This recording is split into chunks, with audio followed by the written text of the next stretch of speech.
முரளிமுடைய அந்த அனுமதியை நான் ஒன்றும் தேவையில்லை, இன்ஷால்லா நான் போயிட்டு வந்துடுறேன். யாராவது கூட இருக்காங்களா? எப்பவுமே கூட இருக்கிறவன் எனக்கு நான் போதும், நீங்கள் துவா மட்டும் செய்யுங்க.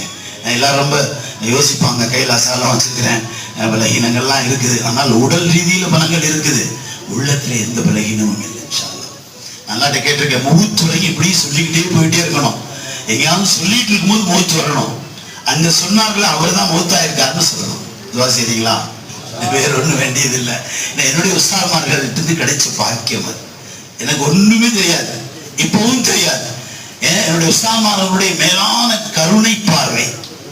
அவர்கள் சொன்ன ஒரு வார்த்தை ஒரு இடத்துல பேச முடிவு செஞ்சுட்டாங்க. நான் வேகமா போய் சொன்னேன், எங்க பெரிய ரஹ்மத்துல்லாஹி இடத்துல, முர்ஷிதுனா முரப்பினா உஸ்தாதுனா அல்லாமா ஷேக் ஷாஹ் அபு சஊத் ரஹிமஹுல்லாஹ், அல்லாஹ் உயர்ந்த கூலி கொடுப்பானாங்க.